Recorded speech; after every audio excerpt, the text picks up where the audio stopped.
네, 안녕하세요. 오로지 부동산 한수장입니다. 건축물 대장이 없거나 아니면 등기가 없는 주택의 경우에 어떠한 문제가 생기는지, 이런 경우에 어떠한 불리한 사항이 있는지 궁금해 하시는 분들이 많이 계시는 것 같아요.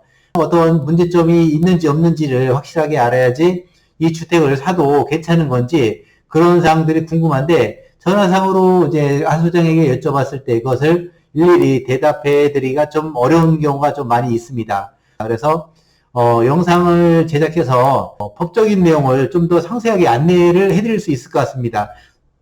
만약에 신창에 이제 신달리에 주택을 매매를 하고 있는데 1억 2천만 원의 뭐 토지 면적은 430제곱미터인데 대지로 되어져 있고 연면적 같은 경우에는 약 80제곱미터 이렇게 적어놨습니다. 약이라고 약 80평이라고 해놓은 이유는 건축물 대장이 없습니다. 그래서 전반적으로 정확한 면적을 안내를 해드리기가 어렵기 때문에 여기에다가는 약 80제곱미터 이렇게 해놨고 건축물 대장이 있으면은 정확하게 그 면적을 안내를 해드리겠죠. 그리고 어떠한 불리한 점이 있고 어떠한 장점들이 있는지 함께 알아보시도록 하죠. 자, 함께 가시죠. 1973년 이전에는 농지법이 없었습니다. 농지법이 없었고 그리고 2006년 5월 이전에는 비도시적이면은 건축법에 따른 허가가 필요 없었어요. 건축을 한다 그래서 불법이 아니었습니다. 허가 없이 건축을 할 수가 있었던 시절이 있었다는 얘기인데, 그러면은 예를 들어서 1973년 이전에 농지에 건축을 했어도 문제가 없었고, 그리고 2006년 5월 9일 이전에 건축물이 있었다고 우길 수도 있잖아요. 위성 사진을 살펴보면 연도별로 쭉 나와 있기 때문에 건물이 있었는지 없었는지 확인할 수 있는 방법이 있습니다. 뭐 정확하게 알 수 없는 것도 있지만 대부분은 확인이 가능하기 때문에 실질적으로 확인이 가능하다고 보시면 되겠죠. 건축물 대장이 당시에는 필요한 것도 아니었고 비용이 들기도 하고 그리고 도면을 그리기도 해야 되기 때문에 허가나 신고받기가 어려웠는데 최근까지도 미등기 주택의 실거래를 하시는 분들도 많이 있는데 지금도 무허가 주택을 어렵지 않게 시골에 가면 찾아볼 수 있습니다. 지금 안내해드렸던 신창이라든지, 뭐, 최근에 안내를 해드렸던 둔포라든지, 아니면 송악이라든지, 배방이라든지, 모든 곳에 미등기 주택이 많이 있어요. 한수장도 많이 안내를 해드렸는데, 실질적으로 지금도 거주를 많이 하고 계시고, 뭐, 법정지상권만 있는 그런 주택을 매매를 하시는 분들도 많이 뭐 다수가 계시고, 건축물 대장이 없거나, 미등기 주택 같은 경우에는 국가에서 이 주택을 관리를 하고 있는지 또는 지자체에서 관리를 하고 있는지 먼저 살펴봐야 됩니다. 건축물 대장이 누군지 알아야 이제 실제 권리가 있는 사람하고 거래를 할 수 있기 때문에 정확한 내역을 살펴보셔야 되는데 재산세나 전기세나 수도세 등을 실질적으로 징수하고 있는지 가옥대장이 면사무소나 아니면 읍사무소 이런 곳에서 관리를 하고 있는지 확인을 하셔야 됩니다. 그 토지의 소유자와 과세대장의 동일 여부를 확인하셔야 됩니다. 우리나라 같은 경우에는 토지와 건물의 주인이 다를 수 있기 때문에 정확하게 확인을 하셔야 되고요. 토지와 건물의 주인이 다르면은 매매나 매수를 하거나 할 때에도 여러 가지 문제점이 생길 수가 있겠죠. 토지와 건물의 주인이 일치하는지 확인을 하신 다음에 거래하시는 것이 굉장히 중요합니다. 가옥대장을 확인한다든지 아니면은 누가 세금을 납부하고 계시는지 확인을 하셔야 됩니다. 그래서 그런 방법도 있고 또는 동네 주민분들의 여쭤봐서 진정한 소유주가 어떤 분인지 확인을 좀 하셔야 될 것 같고요. 그리고 국가와 인근 주민에게 주인이 누군지 확인을 못하였다면은 거래가 어렵다고 보셔야 됩니다. 미등기 주택을 선호하는 이유는 가격 때문입니다. 아무래도 등기가 법적인 테두리 안에서 보호를 받는 주택에 비해서 문제가 생길 가능성이 있기 때문에 또 안전한 자산을 취득하려고 하는 것이 당연한 일이라고 생각이 됩니다. 이제 급하게 이제 구매하시지 말고 이런저한 사항을 많이 알아보시고 판단하셔야 되는데 그 판단할 수 있는 방법을 여러 가지 안내를 해드려 볼게요.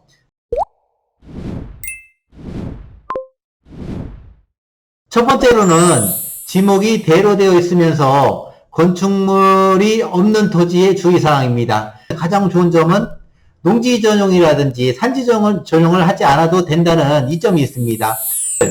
전이나 탑이나 과수원으로 되어 있는 농지를 대지로 바꿀 때는 대략 15만원, 가장 많이 들면 평당 16만 5천원 정도 들 수가 있습니다. 건축을 하기 위해서는 1650만원의 대지로 만드는 농지 전용비가 들어야 됩니다.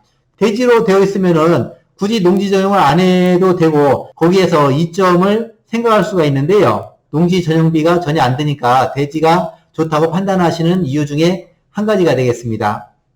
도로가 문제가 없고 주변에 묘지라든지 철탑이라든지 축사 같은 혐오시설이 없이 하였다면 한 가지 더 짚어보셔야 되는 부분이 있습니다. 해당 토지에 건축물 대장이 있는지 살펴봐야 됩니다.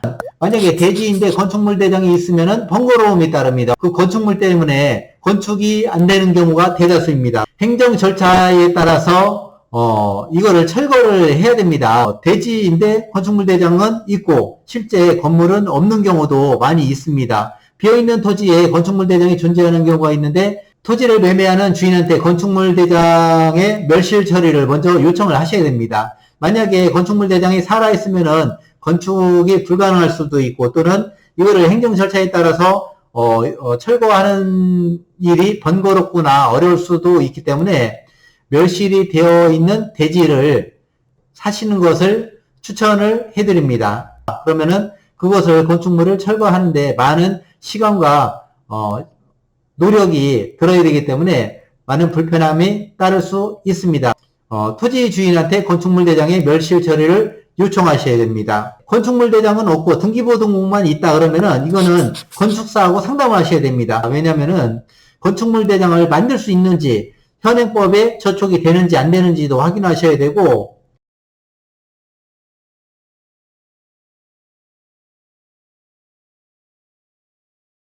그리고 두 번째로는 지목이 되고 무허가 주택이 있는 토지입니다. 이때는 어떤 사항을 주의를 해야 될까요? 등기부등본이 없는 미등기 상태의 주택을 의미를 하겠죠. 이것을 주변의 토지나 주택에 비해서 가격을 저렴하게 매도를 하는 경우가 많이 있습니다. 무허가 주택의 경우에는 일단은 양성화를 고려를 해야 됩니다. 양성화를 하는데도 여러 가지 조건이 있는데 이 내용은 다음 시간에 그 양성화에 대해서 무허가 주택의 양성화에 대해서 다시 한번 영상을 촬영해서 여러분들에게 안내를 해드리겠습니다. 만약에 양성화를 생각한다 그러면 주택이나 건축물이 내 건물이 이웃의 땅을 침범하고 있으면 양성화가 불가능합니다. 과거에는 문제가 없었지만 지금은 문제가 있을 수 있기 때문에 새롭게 건축물 대장을 만들려면 법적으로 문제가 없어야 되겠죠.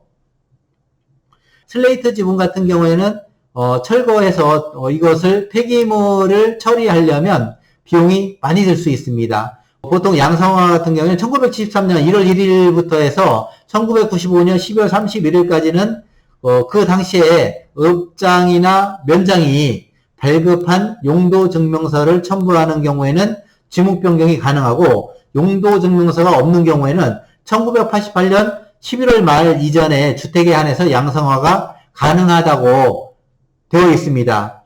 그리고 1988년 11월 말 이전에 농지를 전용해서 건축물을 설치한 사실이 건축물 관리대장이나 건축물 과세대장, 건물분 재산영수증, 항공사진 같은 것으로 증명이 가능한 경우에 여기는 양성화가 가능하다고 생각하시면 될 것 같습니다.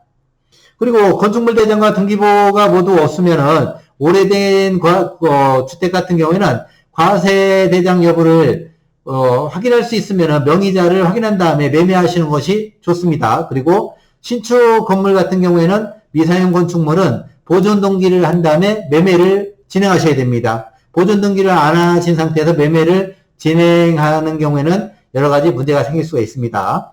건축허가를 받지 않거나 불법으로 건축된 주택이라 하더라도 주택으로 사용할 목적으로 건축된 건축물인 경우에는 그 여부를 떠나서 사용검사나 사용승인이 있다 없다를 떠나서 그런 것에 불구하고도 그 주택에 해당이 됩니다. 양도소득세에 모두 주택으로 포함이 된다고 보시면 될 것 같습니다.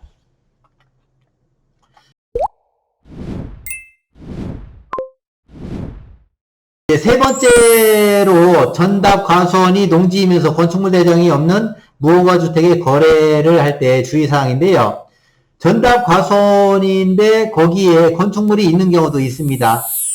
전이나 탑이나 과수원 같은 경우에는 농지증을 받아야 됩니다. 근데 농지증을 발급을 안 해줍니다. 농지로서 인정을 받아야지만이 거래가 가능한데 건축물이 있기 때문에 농지증은 발급을 받을 수가 없습니다. 1973년 1월 1일 이전에 농지위에 지어진 무허가주택은 적법한 건축물로 간주를 합니다. 1973년 1월 1일 이후에는 농지 전용 허가 없이 농지위에 지어진 무허가주택은 불법 건축물로 간주를 합니다. 주택을 허물고 농지 취득 자격 증명서를 첨부해야만 소유권 이전이 가능하다고 안내를 해드리고 있는데요. 매수인은 이런 경우에는 매수를 포기하시는 것이 현명하다고 생각이 됩니다. 매도인에게 대지로 바꾸신 다음에 매도를 하시면 제가 매수를 하겠습니다. 양해를 구하시는 것이 좋겠습니다.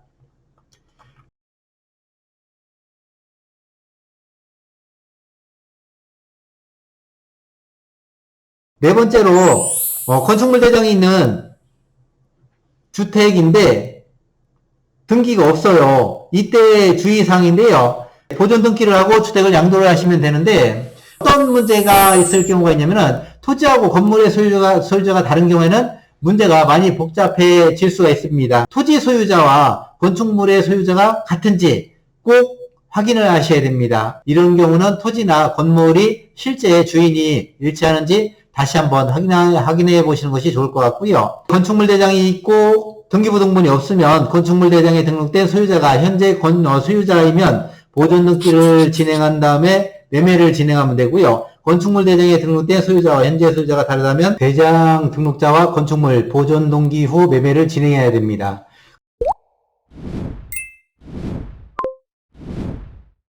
다섯 번째로 미등기 주택을 상업시설이나 숙박시설로 지인들에게 임대사업을 하겠다고 하시는 분들이 간혹 계시는데 딱 잘라서 불가능합니다. 하시면 안 되는 행위라고 단정지어서 말씀을 드릴 수가 있는데 바로 주변에 신고 같은 것들이 있었기 때문에 영업을 제대로 할 수가 없었습니다. 인테리어에 많은 비용만 들었고 영업을 할 수 없었기 때문에 마찬가지입니다. 미등기 주택의 영업이라든지 아니면은 어떤 시설을 투자할 때는 신중하게 하셔야 될 거라고 생각이 되어집니다.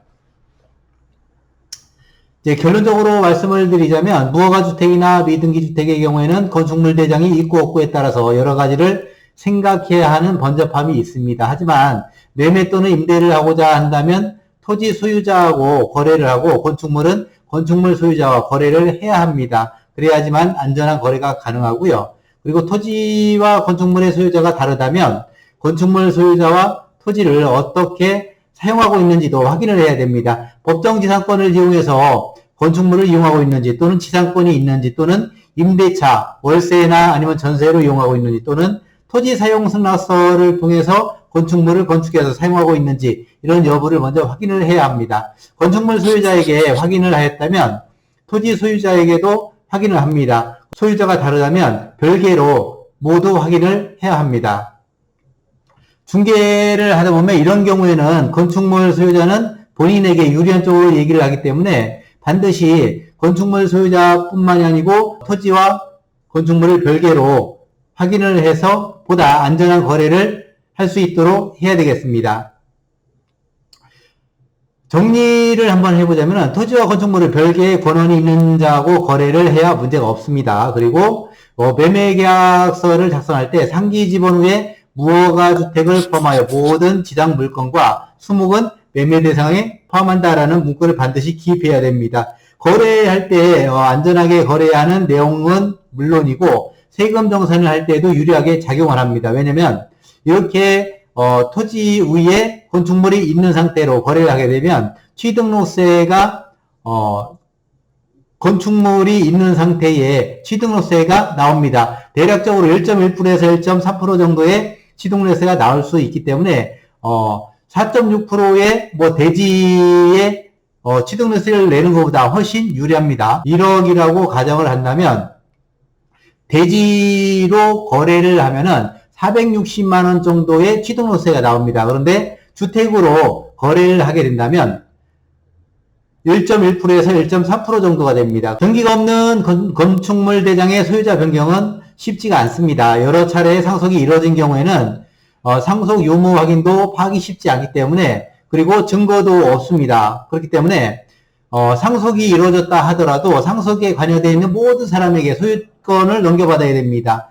처음에는 한 분이 소유하고 계셨지만 상속이 이루어진다면 한 분이 아니라 5분이 될 수도 있고 10분이 될 수도 있습니다. 모든 분에게 소유권을 넘겨받아야 되기 때문에 그게 말처럼 쉽지가 않습니다. 한 분이라도 외국에 산다든지 그런 경우가 있을 수도 있고요. 결과적으로는 포기를 하셔야 되는 거래 내용이 됩니다. 그래서 소유자는 등기를 기초로 변경이 가능하다고 이해를 하는 것이 좋습니다. 건축물 대장과 토지의 소유자를 별개로 해서 양쪽의 소유권을 넘겨받으시면 됩니다. 지금까지 안내해드린 내용은 한 소장의 개인 의견이 많이 반영이 되어져 있습니다. 이 부분은 꼭 염두에 두시고 거래를 하시기를 바랍니다. 그리고 이 내용을 이해를 못하겠다 그러면 영상을 한 번, 두 번, 세 번 여러 차례 보시고, 그래도 더 많은 내용을 알고 싶다 그러면 밑에 하단에 제 블로그에 있는 내용을 링크를 걸어 드릴 테니까 블로그에 가서 한 번 더 확인하시고 여러 차례 반복해서 보시면 여러분에게 미등기 주택이나 무허가 주택을 거래할 때 많은 도움이 될 것 같습니다. 문제가 발생할 확률이 적기 때문에 여러분께서도 안전하게 거주를 하실 수 있을 것 같습니다. 오늘 이제 한 소장과 배운 미등기 무허가 주택에 대해서 숙지를 하시고 거래를 잘 하시기 바랍니다. 그리고 많은 도움이 되셨으면 좋겠습니다. 구독해 주셔서 감사드리고요. 그리고 좋아요 눌러주시는 분들 복 많이 받으실 거예요. 토지나 주택, 전원주택, 시골집, 그리고 창고나 공장 매매하실 때에도 연락을 주세요. 보다 빠르고 안전하게 매매를 도와드리겠습니다. 항상 감사합니다. 고맙습니다.